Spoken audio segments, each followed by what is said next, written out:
Hey, so a couple of years ago, I ran into this real cool guy named Ike on the Silver Comet Trail. That's a cycling trail on the northwest side of Atlanta. Second time I ran into him, I kind of turned around, caught up with him, and just because I wanted to be able to get his story on camera to share it with people. He's a real cool guy. He's older than me. He's probably older than you. He's in better shape than me. He's probably in better shape than you. But so we stopped and chatted for a while. He told me a story. It's a great story. I got to apologize for the video. It was after a long ride. I was kind of jittery and tired, and I was using a cell phone camera in broad daylight, so the camera kind of does, yeah, kind of does that, kind of drifts away. Forgive that. You still get the story. In the middle of it, somehow I turned the camera off. So there's a little hiccup in the middle, but you still get the gist of the story. Still get the gist of who Ike is. And this is going to eliminate anybody's excuse for exercising unless you have a physical disability. So check out Ike. Hope you enjoy his story. Hope you think he's as cool as I do. And I will hopefully see you somewhere on the trails. All right, I'm recording now. Okay. All right. So it's I'm out here on the Silver Comet. And I've met an old acquaintance. Well, I only met him one other time. If you've ever seen my 100-mile ride video, you'll recognize this is Ike. And Ike, when I met you about 2 years ago, not quite 2 years ago, you said that you had been riding for quite a while, and obviously you're not a young man. I'm 91. 91 years old, Ike is. You were just about to celebrate your 90th birthday when we talked. I think so, yeah. And you served in some war. What war was it? I was with General Patton in World War II. I was a squad leader in the infantry, and I fought through the Battle of the Bulge, and then on into Germany and crossed the Rhine and went down through Germany and through Austria as far as Linz. And there was still some war going on up in Prague, Czechoslovakia, so we crossed the Danube River and headed for Prague. Wow. And then on about 7th or 8th of May, we said to hold up. That was it. Come home. Yeah.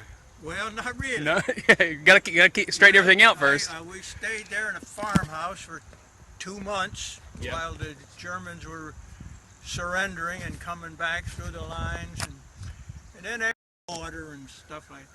So we were back in Germany training, and then you all remember what happened on early August 1945. They dropped an atom bomb.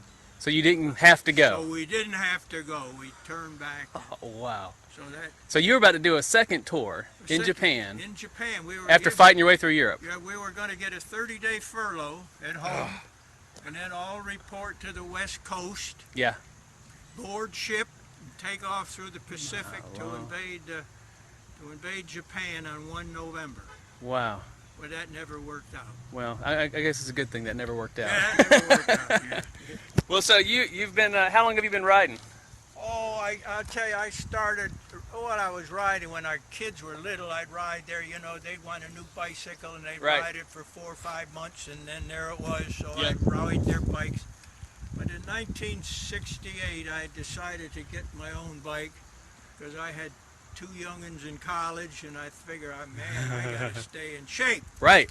So I bought me a bike, and I've been buying bikes ever since. This one I bought on my 90th birthday. Oh, okay. So this is not the bike I saw. No, you saw the one I bought on my 80th. Oh, wow. So every 10 years. Every 10 years I buy a new bike, and I bought this one in March or in May of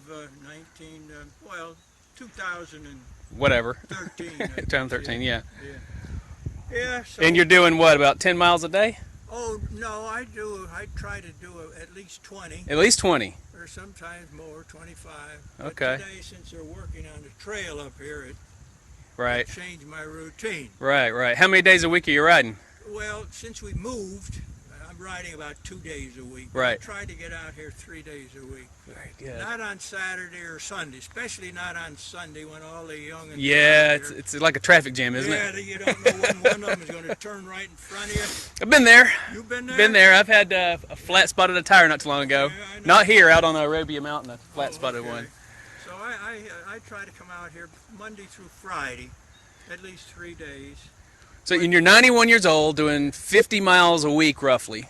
Right. And you've been riding since the 60s. But probably, since '68 since I owned my own bike. Wow. Before that, I rode my kids' bikes around in the neighborhood, you know. Yeah, yeah. And What would you say to someone who is, I don't know, 50 years old, 50 years old or so, not really in the greatest of shape, and is intimidated by getting out here with these super athletes and riding their bikes? well, these super athletes don't affect you. You just have to make up your mind you're going to do it. Amen. Do it. Amen. And as time goes on, you start feeling so much better. Isn't that the truth? And you keep doing more and more and more. And the next thing you know, 5 miles is just getting warmed up when it used to kill you. There you go. That's 5 right. miles is just as you say, getting warmed up. Yeah, Wow. And you're not riding a $10,000 bike. Oh no, I paid about $600 for that. Yep. This is a Trek, Trek Verve 3.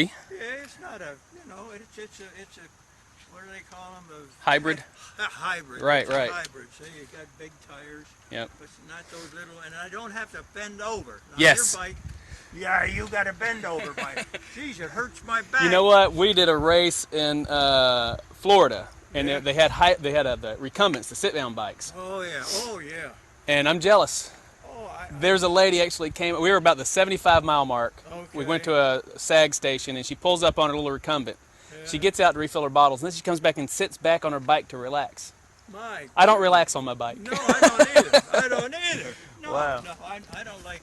But those things hurt my back when Oh, I me see too. you guys going Me over too. like that, and your head popped up like Yep. that. Yep. And the older I get, the more I feel it. That's You know, right. and I'm only that's 40, right. so, See, you have to get a bike like this where you can sit up straight. Yep. Comfortable seat, Comfortable seat. comfortable tires. Yeah. Well, I'm going to turn this off. Okay, So I fine. hope you think Ike is as cool as I do. And if you want to see the video where I first met Ike, there's a link to it right here. Click that. Otherwise, give me a thumbs up, subscribe, like, share with your friends, all that stuff. All right, talk to you later.